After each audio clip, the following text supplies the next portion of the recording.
Pues hola, estamos grabando nuestro primer proyecto piloto de pediatría, para compartir información sobre pues, la parte pediátrica y poder difundir más temas de pediatría. Y pues quisimos que se pudiera platicar sobre el tema de la historia de la pediatría como nuestro primer tema. Pues sí, es un tema chido.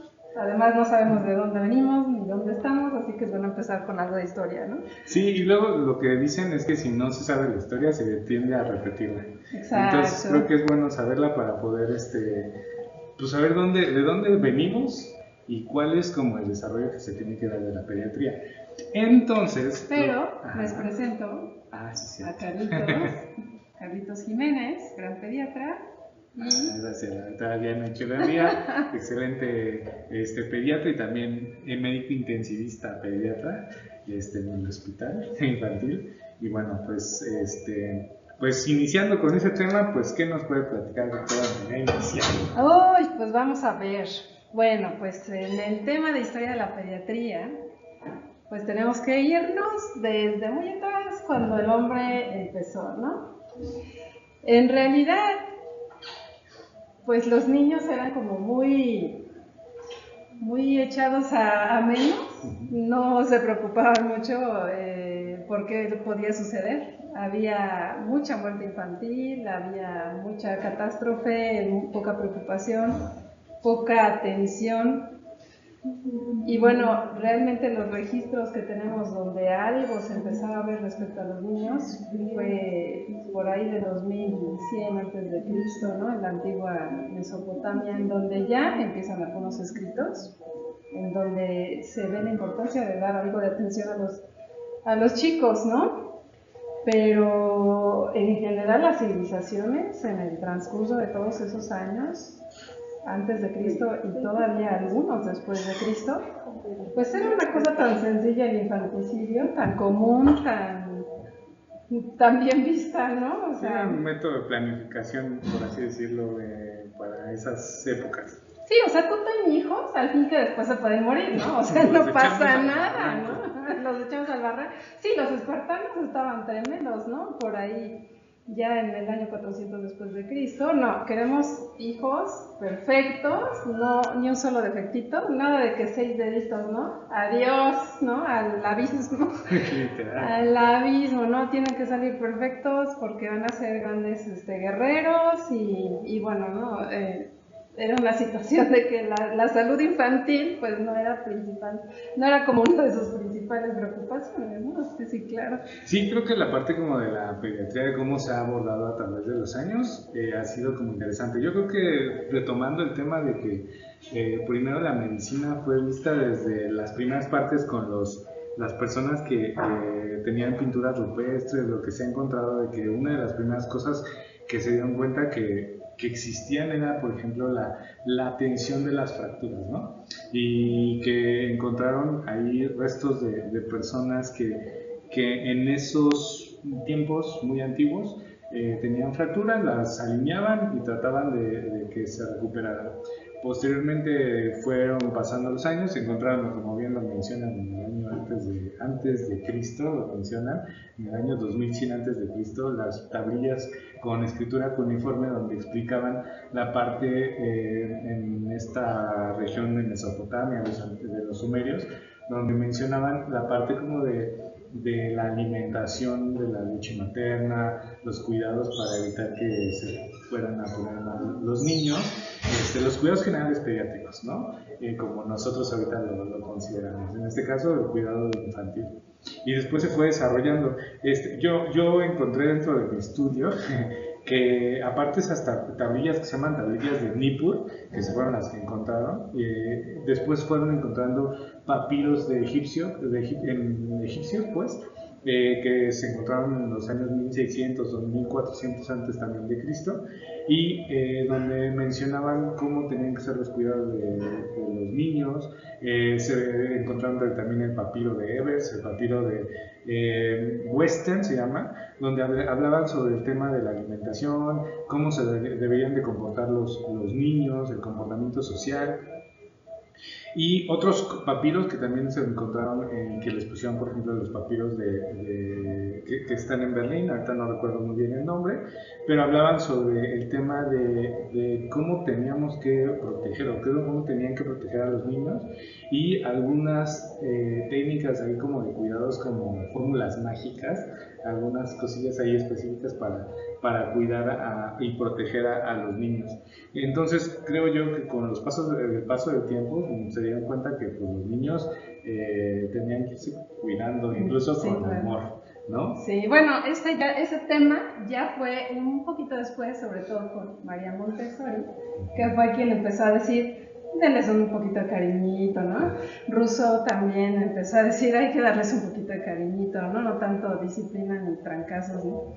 Pero sí, efectivamente, pues los primeros documentos hablaban sobre todo de la salud materno-infantil. Como el binomio.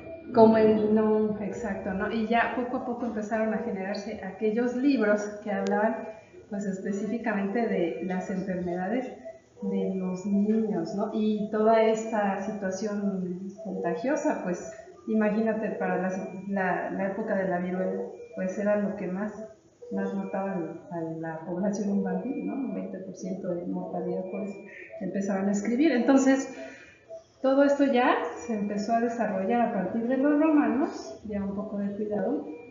De todas maneras, pues no tanto, porque era opcional si querías tener, cuidar a tu hijo, ¿no? Si no, pues de esclavo o abandonado, ¿no? Entonces ya empezaron los romanos un poquito a sentar las bases de que bien podrían ser cuidados los chamacos. Y bueno, ya la circunstancia más formal del cuidado de los niños empezó a surgir más en París y en Alemania, ¿no? Pero en los Me países. gustaría retomar un poquito más para atrás, antes, Sí. como ese periodo que existió entre la parte de Egipto y la parte ya de los años 1700, 1600, donde ya empezaron a surgir todos estos hospitales. Creo que algo curioso pasó entre estos tiempos, en los cuales, por ejemplo, lo que comentábamos ya fuera de, antes de iniciar esta plática con relación a los griegos, ¿no? Los griegos tenían un análisis como holístico de la salud, incluso sabían que necesitaban cuidar parte de su sociedad, y la parte de la sociedad era cuidado materno-infantil, y poder desarrollar a su sociedad desde el cuidado de la mamá, desde el cuidado del niño, educarlos, saber cómo se debían de comportar en sociedad, que fue parte como de la esencia inicial de la policultura. Y aparte de eso, ellos ya empezaron a mencionar como etapas de la vida, ¿no? Aparte como de cuando eran niños, cuando eran púberes, cuando eran adultos y cuando eran adultos. Y entonces empezaron a también identificar como esas partes de las etapas de la vida y qué cambios a lo mejor tanto anatómicos como fisiológicos podrían existir. Y empezaron a identificarlos. El país y los efebos, ¿no? Los niños correcto. Y los jóvenes, que bueno, también se prestaba a mucha circunstancia de homosexualidad, ¿no? También de repente un poco, o de los jóvenes con los más grandes, en fin, ahí había una revoltura, ¿no? Pero, paideia, ¿no? Paideia, de ahí empieza a escucharse un poco parecido a pediatría, de país, niño, ¿no? País, niño, es correcto. Entonces, etimológicamente hablando. Entonces, ¿cuál era el objetivo? El arete. El arete era poder construir un ser humano con belleza y con virtud. Por eso tenían los griegos tanta circunstancia de entrenamientos físicos, donde promovían un cuerpo hermoso, ¿no? Bien cuidado, alimentado, ejercitado, pero virtuosos, cultos, enseñados en el arte, de la música, de la danza, en fin, arte, ¿no? Era su dinámica cultural. Okay. Y los espartanos. Pasando a la parte de Grecia, los espartanos eran rudos. Querían tener una población que fuera fuerte y que tuviera control de sus emociones, que fuera ruda, literal, que fueran soldados. Nada de andar llorando, ¿no? Es correcto, y los que no tuvieran como la parte física o algún mínimo error, literal los aventaban a un abismo para poder como decir, este niño no va a tener buen tema, no lo queremos en la sociedad, sí, ¿no? Y hasta cierto punto era su forma de como purificar su raza, ¿no? Era una situación que curiosamente ha pasado y bueno, es un tema que es necesario saber qué ocurrió. Y posteriormente ya lo mismo, reforzaron la parte como de los romanos en el tema de la educación, la salud, la educación con más amor, más cariñosos, y darse cuenta que pues iba a irse desarrollando, ¿no? Pero la historia pues no nada más es eurocéntrica, sino que también tenemos cosas en la parte de lado, ¿no? de Latinoamérica. En este lado del Chaco. Sí, en la época, pues es que en la época prehispánica no tenemos tanta información, pues destruyeron demasiadas cosas, códices, las tablillas, en fin, todo donde se almacenaba la cultura de Mesoamérica, ¿no? En el caso de México. Pero, en general nuestra cultura mexicana tiene cierta bondad con la infancia. Sí, eran sociedades que procuraban guardar a los pequeños y los procuraban, si eran hombres, los procuraban junto a su padre, ¿no? Y si eran mujeres, los procuraban junto a su madre, como en una constante enseñanza de las labores que se establecían para cada género, ¿no? Y de una manera cariñosa, amorosa, bueno, pues hay poemas de cómo llegaban a hablar los padres hacia sus hijos de una manera muy dulce. Eres mi piedra de jade, mi pluma de quetzal, ¿no? Mi corazón. De una forma más cariñosa, más cálida, ¿no? Pero de todas maneras, sí los disciplinaban, tenían sus buenos castigos y también pues les tocaba participar en circunstancias no tan agradables como tipo sacrificio, ¿no? Según el dios que se tratara, ¿no? ¿Me quieres decir algo? Sí. Aparte de eso, yo lo que estuve leyendo en una ocasión fue el tema de los aztecas. Los aztecas, dentro de sus códices, mencionaban sobre situación de medicina, también mucho del tema de lactancia materna. Hablaban sobre que la lactancia podía, igual que los mayas, podían llevarla hasta los 3 o 4 años, donde comentaban que era importante llevarla en esa como época de la vida. Aparte de eso, ellos mencionaban ciertas situaciones específicas en el tema de salud, medicina herbolaria, los famosos cataplasmas, y también tenían información que mencionaban cómo educar tanto a los hijos de nobles como a los hijos de personas que eran trabajadoras, ¿no? Incluso también en el tema de salud. Creo que pues el tema es enorme, creo que a lo mejor es bueno o después al futuro meternos como más a profundidad en la parte de qué fue lo que pasó con la historia de la salud de los niños en Latinoamérica. Pero pues todo esto fue pues cambiando a través de los años. Lo que tenemos registro, por ejemplo, aquí en nuestro estado, Tlaxcala, cuando llegaron los españoles aproximadamente por ahí del año 1519 y que fueron pasando a través de Veracruz, fueron llegando hacia el centro del país y llegando a través de, por ejemplo, de Huamantla, donde se generaron los primeros conventos y que ahí sí empezaron a tratar a los pacientes, incluidos los niños. En nuestro estado, por ejemplo, tenemos uno de los primeros hospitales que están cerca del estado de Tlahuicole, que ahorita ya está, solamente están las ruinas, pero donde se trataban a los pacientes. De hecho, mucho de lo que se menciona como en la historia tanto de Tlaxcala como de México, y que es muy bien conocido la parte de la presentación de la viruela, ¿no?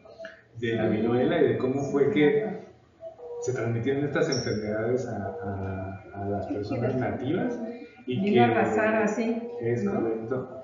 Y que al final de cuentas fueron enfermedades nuevas y que tuvieron que ir desarrollando nuevos tratamientos. Y que de ahí nos regresamos a la parte como eurocéntrica de la historia. Y por ejemplo, en el caso de cómo se fue desarrollando, no sé si nos quiera platicar ahí algo de lo que sepa.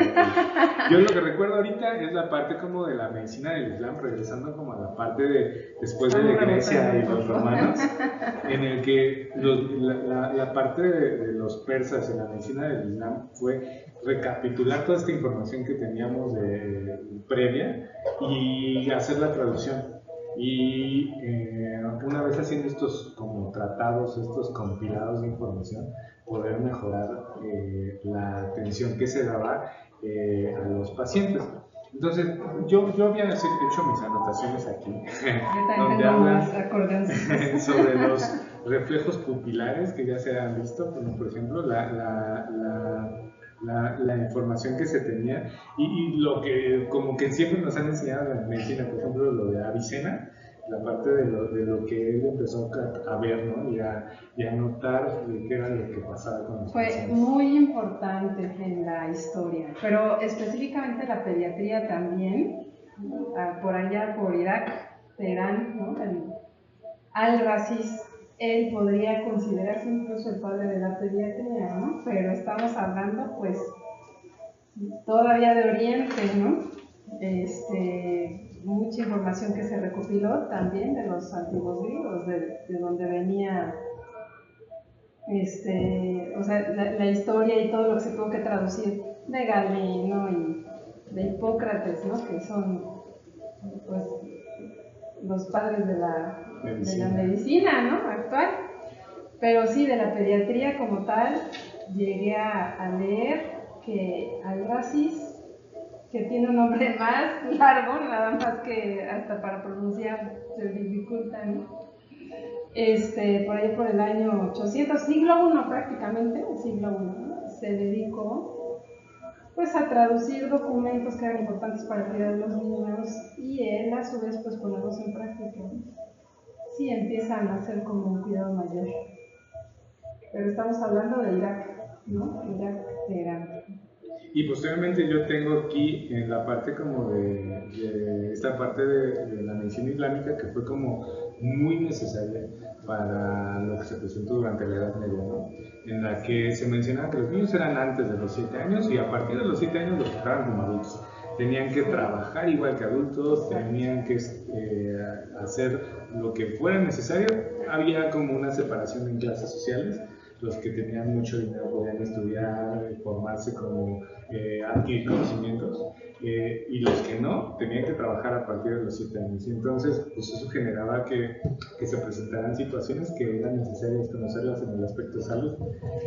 Pensaban que eran adultos, ¿no? O sea, que la enfermedad era como la misma que en el adulto, pero con algunas variantes de niño. O sea, no se entendía que un niño tenía un comportamiento fisiológico completamente diferente al de un adulto, ¿no? Entonces, pues obviamente los pobres sobrevivieron, ¿no? O sea, los que sobrevivieron eran los que tenían que sobrevivir porque definitivamente no entendían lo que representaba un niño. Y es que eso también vale la pena llegarlo a platicar. ¿Qué quiere decir un niño, no? O sea, el concepto de niño es enorme y ha evolucionado con las épocas, ¿no? Y ahorita pues en la modernidad ya como que lo entendemos como un ser vivo complejo y sujeto a derechos, ¿no? Que hay que cuidar, que de una manera amorosa es muy importante la puericultura, ¿no? De favorecer que haya una forma de crianza amorosa y asertiva, ¿no? Para todas las esferas que representa un niño. Entonces, pues sí, tiene una complejidad tremenda, ¿no? Pero bueno, regresando a cómo se fue desarrollando la pediatría, pues ya fue en el siglo XVIII cuando ya empezaron a escribir y a enfocarse más al niño como un ser que requería atención que era especial, que no era un adultito, ¿no? Sí, yo lo que vi, por ejemplo, en el caso de la época donde estuvo Martín Lutero, la parte de Gutenberg con la imprenta, por ejemplo, ahí ponen hay un libro que la verdad es que me llamó la atención. Estuve ahí leyendo en la parte como de toda la información que estoy buscando, y refieren que en 1472 hicieron un libro que se llama Libellus de, bien, palabras bien raras en latín, pero la verdad es que la traducción en latín era el libro pequeño de pediatría. Entonces eran como las pequeñas aportaciones. Sí, aparte era un libro pequeño de pediatría. Y posteriormente ahí empezaron como a hacer más libritos. Por ejemplo, en 1500 también vi que escribieron un libro que se llama The Book of Children, que escribió Thomas Paine, si no me equivoco. Y posteriormente, en los años, como mencionaba, 1600, 1700, ya empezaron a darse cuenta que el tratamiento era específico para pediatría, ¿no? Y se dieron cuenta que era necesario tener un apoyo a los niños y a las mamás solteras. Generalmente se dio por esa parte de la Revolución Francesa, la parte de la revolución industrial, donde las mamás tenían que ir a trabajar y tenían que dejar a los niños. Entonces no había leche, era muy fácil que los niños pudieran tener algún accidente, que pudieran ser maltratados. Entonces toda esta situación que pasó hizo que empezara a cambiar la mentalidad de las personas en tener que cuidar a sus propios hijos con conciencia, ¿no? Con un método científico de decir qué podemos hacer para mejorar. Entonces ahí en esa parte empezaron a desarrollar los hospitales. Así es, en 1638 tengo el registro en París, el primer hospital materno infantil. Que por cierto hice búsqueda de esos hospitales y todavía algunos están en pie, y son hospitales que aún ahorita en nuestras fechas siguen en pie. O sea, son hospitales que tienen una historia completa en relación a temas de beneficencia para niños y para las solteras, como lo había comentado. Y posteriormente ahí yo tengo dentro de lo que fui como ordenando, que tuvimos el desarrollo incluso de dispensarios para niños. Por ejemplo, en 1767 se describieron las primeras situaciones de enfermedad de varicela y cómo se desarrollaban epidemiológicamente. No, varicela no, viruela, perdón. Viruela, sí, estaban en la época de la viruela. Es correcto. Y también, por ejemplo, ahí lo que vi, o me di cuenta que el primer libro que escribieron en el tema de pediatría fue más o menos aproximadamente por esos años, 1700, 1800, y desarrollaron la primera enfermedad que se supone está registrada en los libros, fue el síndrome nefrótico, ¿no? En el cual mencionaban cómo era que los niños se hinchaban, ¿no? Y qué era lo que estaba pasando. Y también desarrollaron o pudieron explicar, por ejemplo, la estenosis de píloro, como qué era lo que pasaba, algunas otras enfermedades como la esclerodermia neonatal, y en 1789 las malformaciones cardíacas congénitas, ¿no? Que son frecuentes, y empezaron a describirlas desde esa fecha, lógicamente, porque los tratamientos son muy complejos incluso ahora, pero ya la descripción estaba desde antes.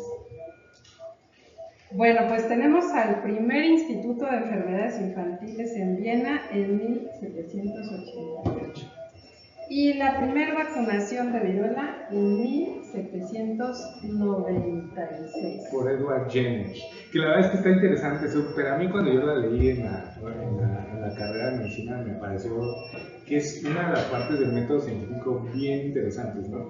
Donde se dieron cuenta que, por eso se llaman vacunas, pues se dieron cuenta que se contagiaban las vacas del tema de la viruela, y las personas que ordeñaban las vacas tenían lesiones en las manos, pero esas personas no se contagiaban. Entonces, dentro de la parte como la historia de Jenner, si no recuerdo bien, fue una persona que tenía un hijo con un cargo político, pues, y tenía su hijito, y le dijo que le podría poner a lo mejor una vacuna que para tratar de evitar que no se fuera a morir, ¿no? Entonces confiaron en él, lo inoculó con parte de lo que tenía de las lesiones en la sangre de la vaca, y por eso se llama vacuna por porque vaca, las vacas así es. salieron de ahí el tema de la vacuna. Las vacas han salvado millones de vidas, entonces. Dando leche también. También Que por cierto, nutritivas. y si me regreso, los egipcios mencionaban el tema de la lactancia materna hasta los 3, 4 años igual que los aztecas y los mayas. Y después de esto, cuando pasaban estos años, mencionaban sobre el uso de la leche de la cabra, de camello y de camello, imagínate, ordeñar un camello. Sí, y consideraban que... Con una camella. De hecho sí lo mencionan como camello. Entonces, y posteriormente lo que también estuve viendo es que dentro de esos años, en 1777, 1778, se empezó también a definir el tema de la higiene escolar, ¿no? Cómo es que tenían que ir bien limpitos, tenían que cuidarse para poder también ir como cubriendo esa parte como holística de la salud, ¿no? Que si lo empezamos a ver como es la definición actual de la OMS, la salud es biopsicosocial. Sí. Y entonces estaban empezando a armarla desde esas épocas, ¿no? Se dieron cuenta que era un complejo, un tema completo donde tenían que tratar y cuidar tanto a la mamá como al niño. Y de ahí yo también leí el tema de Charles Michael Wheeler, un médico que empezó, que fue uno de los que comentan que fue como el padre de la pediatría, porque empezó a describir un montón de enfermedades pediátricas y definía cómo era que se desarrollaba la enfermedad, entonces empezó a dar parte de esa... Sí se considera como el padre de la pediatría, pero ya como de la pediatría moderna, ¿no? Es correcto. Entonces sí, también se menciona mucho en los libros. Tuvo mucho que ver, bueno, es que hubo personajes muy importantes. Abraham Jacobi. ¿Por qué fue importante? Porque toda esta parte del desarrollo pediátrico que empezó a surgir en Europa lo llevó hacia América, ¿no? Entonces, pues transmitió grandes conocimientos, ¿no? La academia. Entonces, pues también es un personaje importante, ¿no? De la transmisión de la información. Y bueno, ¿qué otras cosas tenemos por aquí? Yo leí en 1855 se desarrolló el primer hospital en Estados Unidos, el Children's Hospital, donde ya lo tuvimos. En Filadelfia, Es ¿no? correcto. Y por cierto, alguna vez yo estudié en un kinder que se llamaba Federico Froebel, nunca lo estudié. Froebel fue muy importante. Es correcto.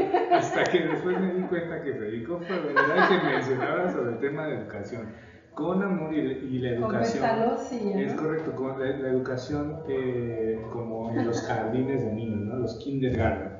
Y donde mencionaba las épocas de educación entre los 3 y 4 años de edad y los cuidados necesarios como en esas áreas, ¿no? Y posteriormente yo quisiera ahí como hacer una pausa porque si me quisiera regresar a México. En 1897 nace Federico Gómez. Sí, entonces sí, el doctor Federico Gómez, que yo creo importante. que vamos a ir avanzando y vamos a platicar de él porque fue de las personas importantes. Otro doctor que yo estudié, que siempre en México, cuando vamos a la Ciudad de México, es Gustavo Vaz, ¿no? Y un médico revolucionario que tuvo también mucho que ver con la parte de generar programas de salud. Por ejemplo, después de que mataron a Álvaro Obregón, el presidente interino que quedó, su esposa fue la que desarrolló un programa muy parecido a un programa que se daba en España, que se llamaba Gotas de Leche, donde daban leche a los niños que no tenían acceso a la misma porque había un problema de desnutrición en México. Y bueno, pues eso ya fue más adelante, como por el año 1943, en nuestro país, ¿no? Pero regresando al tema, en 1897 nace Federico Gómez. Nace Federico Gómez. Y Federico Gómez fue un médico que estudió pues aquí en México, pero yo creo que esa parte como impulso y necesidad de querer conocer más hizo que se fuera a estudiar a Estados Unidos, ¿no? Y fue uno de los médicos mexicanos que estuvo inmerso en la parte de la Asociación Americana de Pediatría. Fueron de los primeros médicos como que estuvieron, que eran, que no eran estadounidenses, eran mexicanos. Ajá. Y sí, tenía o sea, la forma, ¿no? La metodología estadounidense, que estaban ya muy integrados, muy ordenados, muy encaminados, y pues que viene a México y ahora le vamos a trabajar, ¿no? Eso está muy padre, porque empezó a innovar y empezó a hacer muchas cosas. Sí, y también vi que, por ejemplo, en el caso de Colombia, en el caso de Argentina, más o menos apareció la parte como de pediatría entre los años 1890 a 1920, que fue como los años en los cuales se empezó como a separar la parte de medicina interna y obstetricia con la parte de pediatría, y que se empezaron a tener como ciertos hospitales y ciertos procesos o programas nacionales y políticos para tratar de cuidar a esa población infantil en cada uno de estos países, en Latinoamérica. Y después de estos, yo no sabía que, por ejemplo, en mi país, la Asociación Mexicana de Pediatría se firmó como un acuerdo como sociedad en 1930.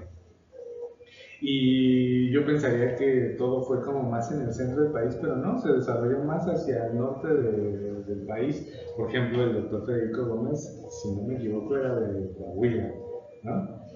Eso sí, no tengo el dato, pero bueno, lo investigo. Bueno, aparte ya lo leíste, Carlitos, así que seguramente. Creo que sí estoy bien. Igual y me equivoco, pero creo que por ahí estaba. Y por ejemplo, la Sociedad Mexicana de Pediatría, de hecho en su misma página en el tema de historia, reporté que de las que empezaron a tener como sus colegios de cada estado fue Jalisco, Ciudad Juárez, estas áreas que están como más hacia el norte del país, pero fueron los primeros que empezaron a desarrollar programas para desarrollar médicos. Una de las cosas muy interesantes que la verdad es que me llamó mucho la atención es que muchas de las cosas de medicina siempre se han desarrollado también a partir de pediatría. Supongo que nos ha motivado el amor por nuestros hijos y por cuidar a los niños, a los chiquitos. Y el doctor Federico Gómez, por ejemplo, poniendo en pausa lo que estamos comentando, tenemos el programa de residencias médicas en el país. El programa de residencias médicas en el país tiene una formación muy puntual en la cual se hace un programa operativo, un aval universitario a este programa operativo, exámenes, y esta formación hace que también tengamos que tener dentro de la investigación una tesis. Pues este programa lo desarrolló el doctor Federico Gómez en el Hospital Infantil, generando el Hospital Infantil de México, para poder desarrollar médicos especialistas con calidad. Eso de las tesis, así, o sea que esos desvelos son por su culpa, ¿no? El doctor Federico Gómez.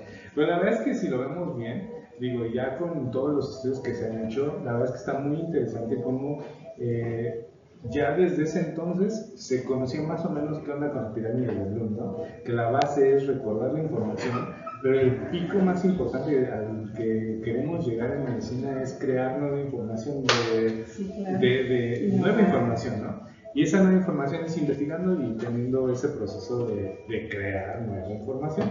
Y fue parte de lo que estableció el doctor Federico Gómez en el Hospital Infantil de México, que ahorita lleva su nombre, Hospital Federico Gómez, es Federico Gómez Santos. Bueno, pues ya que estamos hablando de México y del Hospital Infantil de México, no sé si te has fijado que tiene un escudo. Adentro de ese escudo tiene una figurita prehispánica y en su mismo escudo dice Ixtlilpo, ¿no? Entonces, pues hace alusión a que de la poca información que tenemos de la época prehispánica, precisamente era como la deidad que se relacionaba al cuidado de la salud de los niños. En sí no es que fuera el dios de los niños. Lo que sucedía es que era un dios que se relacionaba con las festividades, con la música, con el canto, con los juegos, ¿no? Entonces, pues, este tipo de actividades, pues, se da mucho, ¿no? En la infancia. Y cuando había chiquillos enfermos, iban al tabernáculo de Ixtliltol, ¿no? Y les daban a beber como un agua negra de Ixtli, ¿no? Y pues era como los cuidaban. No existían como tal médicos para niños, ¿no? Eran atendidos pues por las comadronas, por las parteras, o sea, no había una persona dedicada a la salud infantil en la época prehispánica, pero a esta deidad se le relaciona la salud infantil prehispánica, ¿no? Entonces, bueno, lo adoptó en su escudo el Hospital Infantil de México. Hablando de ese tema, ahorita recuerdo de la diosa que era la madre de los dioses, Tosi, que es la que también hablaba del tema de salud. Y no sé si alguna vez has escuchado que dicen que a los albañiles los echan en una construcción para que les dé fuerza a esa construcción. Realmente, no sé si pasa, esperemos que no, pero en el tema de la historia de nuestro país, sí se ocupaban a los niños pequeños para ponerlos debajo de los pilares de las casas o de alguna construcción importante ceremonial o para alguna persona que tenía un puesto político alto en ese entonces. Y pues lógicamente pues, moría, claro. Pero lo ponían al niño. Era de buen augurio, ¿no? De buena suerte. Dentro de esos como cimientos de esa construcción. Digo, qué feo, pero pues era una de las situaciones que pasaban. Siento horrible. Siento horrible leer la historia con tanta violencia infantil. Ay, sientes así. Sientes que te da. Sí, es preocupante. Es preocupante. Bueno, ya estamos en la época más evolucionada, ¿no? Esperemos que correcto. ya esa violencia se vaya a cero, porque todavía hay mucha circunstancia, ¿no?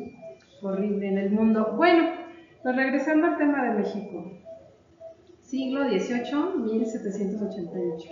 Tenemos el primer libro, Compendio de Medicina, que tiene un capítulo infantil. Infantum Morbum, por Juan Manuel Venegas. Pero ya en el siglo XIX, con Benito Juárez, fue que empezó esta necesidad de ofrecer un sitio para dar servicios de salud. Así como sucedió en Europa, pues lo primero que pensaron es salud materno-infantil. Entonces Juárez intentó crear una casa de cuna, de maternidad, pero no se logró, pues había mucho conflicto. Cuando está Carlota, en la época imperial, también lo intentó, ¿no? Pero igual no se logró, porque de todas maneras eso terminó, ¿no? Sí, lo que supe es que en todo el tiempo en el que estuvo Maximiliano de Habsburgo, intentaron como generar, no sé si podría decirse actualmente, programas de salud materno-infantiles, pero a partir de que empezó el tema de la revolución y toda esta parte también de independencia, antes de independencia, de revolución, hubo ciertas etapas en las cuales se quedó como volando la parte de la atención materno-infantil y tuvimos como esas pausas en el desarrollo de la salud materno-infantil en el país. Sí, no se podía avanzar, pues es que el país no dejaba de estar en guerra, ¿no? Entonces, pues no se avanzaba y no se avanzaba. Ya finalmente todo se aplacó, saltamos a... Bueno, no sé si quieras contar algo más de las épocas de 1800 tantos. Yo ya, como siguiente punto, en 1910, ya sacamos al siglo XX, ya tenemos un libro para pediatría, ¿no? Arte de criar y curar a los niños, por el doctor Roque Martusetti, en 1910. Y para 1925 aparece en el escenario el doctor Mario Alfonso Torroella y Estrada. Exactamente esa es la época que comento. De 1910 a 1925 literal se paró, porque como hubo una guerra interna en el país, un tema de revolución, entonces se pararon muchos de los programas políticos que tenían la intención de atender y desarrollar la parte de salud materna infantil. Entonces, a partir de 1925 se dieron cuenta que era muy necesario no dejarlo pasar, ¿no? Y poder ir desarrollando poco a poco este tipo de programas. entiendo que hubo ahí como situaciones que incluso en la historia se queda como vacía de por qué de repente algunas de las situaciones como de clases de pediatría, formación de médicos en este sentido, tuvieron como ciertas lagunas de que no existía algo del pasado, no lo conozco, a lo mejor es tema de buscar más información, pero después se fue desarrollando. Y a partir de 1925 se fue como para arriba, ¿no? El tema de pediatría. Sí, sí, ya empezó a tener más auge y ¿sabes qué? Más organización, porque se empezaron a conjuntar las sociedades, ¿no? Entonces, qué bonito, la verdad es que le debemos al doctor Mario Torruella la creación del curso universitario de pediatría. Él fue el que convenció al rector de la universidad de que había que empezar el programa de educación pediátrica. Y entonces es realmente cuando nace la pediatría aquí en México como una disciplina científica. Y después de esto vino la fundación de la Sociedad Mexicana de Pediatría ya para 1930 y además creó la Revista Mexicana de Pediatría, que después se llamó Revista de Puericultura, Mexicana de Puericultura, y luego recuperó su nombre a Revista Mexicana de Pediatría. Pero él fue una persona muy importante en la historia del desarrollo de la pediatría en México. Y creo que no hemos mencionado a más personas que han sido revolucionarios, como bien mencionaba el doctor Gustavo Vaz, otros más que ahorita no recuerdo, son muchísimos nombres, pero que la verdad es que han tenido como esa intención, y lo mencionaban por ejemplo en el tema filosófico, le ponen ahí como mucho amor al tema de la pediatría en México, que por cierto, cuando se inauguró el tema de la Asociación Mexicana de Pediatría, incluso en su página lo dice, hablan sobre que se embarcan en un proceso de navegar ante un, aunque haya niebla, ¿no? Lo menciona bien, no recuerdo bien, pero está muy romántica la parte y al final de cuentas emocionante. Habla y comparte la parte de cómo es que se mueven las personas que desarrollaron esta Asociación Mexicana de Pediatría en querer desarrollar la salud infantil y querer conocer más de esto, aunque el ambiente tenga niebla, ¿no? Entonces lo menciona por ahí, la verdad es que ahí sí invito a quien nos vea que lo pueda leer y que pueda como contagiarse esa parte bonita, ¿no? de la esencia que hizo que se desarrollara esta sociedad muy.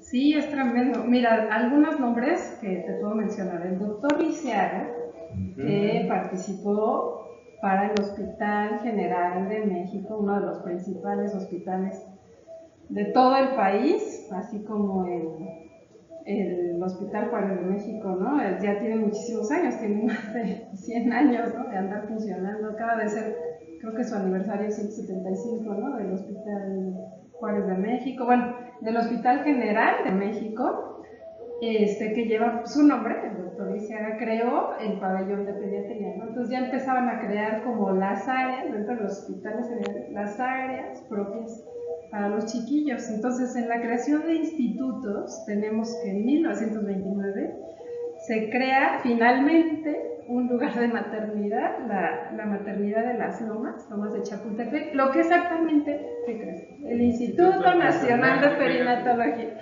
Es correcto. Por el doctor Isidro Espinosa de los Reyes, también fue una persona muy importante en la historia de la pediatría. En 1937, el doctor Rigoberto Aguilar Pico y el doctor Gabriel Araujo Valdivia. En el Hospital Infantil de la Estrella. En 1940, doctor Manuel Acevedo Ruiz, el Hospital del Niño de Mérida. Y en 1943, el doctor Federico Gómez Santos, en el Hospital Infantil de México. Entonces, pues grandes institutos. Bueno, sí hay que mencionar la creación del INPI, que después se tornó en IMAN y después llegó a ser INP, que es actualmente el Instituto Nacional de Pediatría. También se formó a mitades del siglo XX, ¿no? En 1961, pero sufrió varias modificaciones, luego vino el terremoto del 78, fue una desgracia, muchos de los pacientes básicamente se trasladaron, los servicios de atención a la salud infantil, al Hospital Infantil de México, Federico Gómez, en lo que se levantaba nuevamente el Instituto Nacional de Pediatría, ¿no?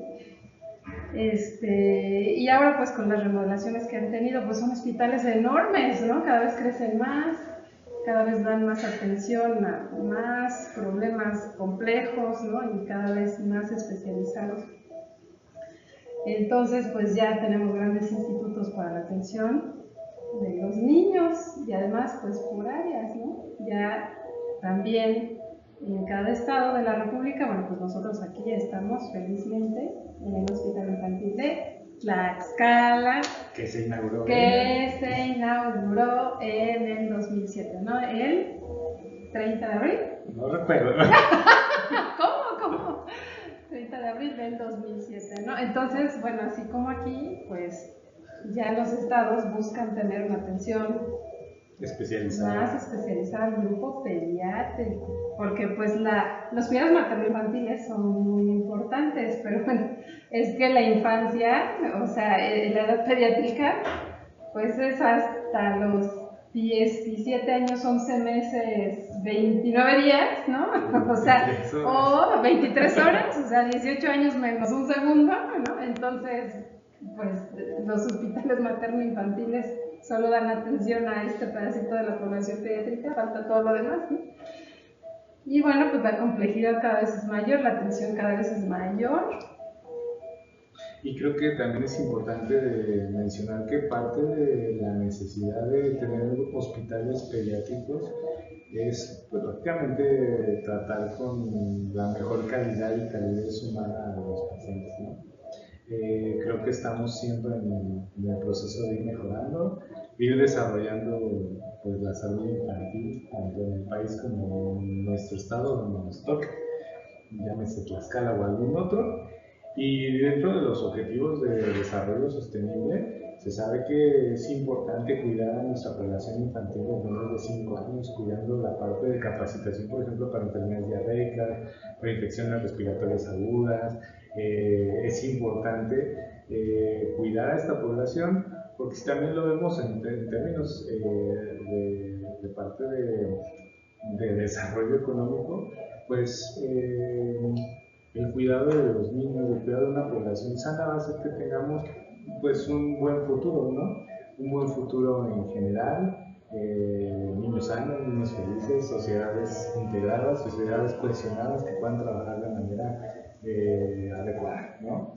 Que puedan dar un desarrollo social adecuado. Y pues esto no nada más es la parte de pediatría, ya se empieza a unir la parte de ética, bioética, investigación, enseñanza, la enseñanza a la población, la promoción de la salud. Y ya también pues nos vamos a la parte muy especializada en su rama de la terapia intensiva, ¿no? Sí, ya van las ramas de la rama, ¿no?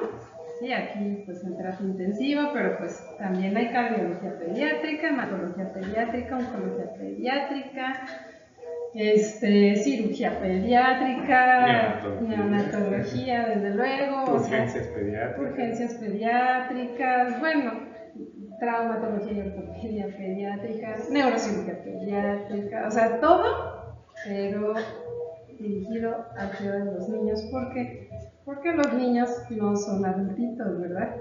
Son totalmente diferentes, con una fisiología diferente y unas circunstancias de vida diferentes que requieren cuidados diferentes a los de un adulto, así que merecen toda un grupo multidisciplinario y de investigación constante para entender lo que representa un niño. Creo que en la parte de la historia quisiera como mencionar que tenemos una gran responsabilidad y que espero que todos los médicos que alguna vez nos puedan ver o que podamos compartirles esta parte de que tenemos la responsabilidad de la salud de los niños en nuestras manos. Entonces, al entender que muchas personas atrás han trabajado para poder ir mejorando, nosotros tenemos que poner nuestro ladrillito, nuestro granito de arena para que se vaya mejorando la calidad de atención, la información que existe en temas de salud pediátrica en cualquiera de estas ramas que ya comentábamos, y pues la intención es poder ir mejorando siempre cada vez más la salud de los niños, ¿no? Así es, muy bueno, importante. Yo creo que ya más adelante platicaremos de temas de fisiología, temas de etapas de la vida, temas de alguna otra cosa interesante que podamos platicar de pediatría. La intención es compartir la información en pediatría.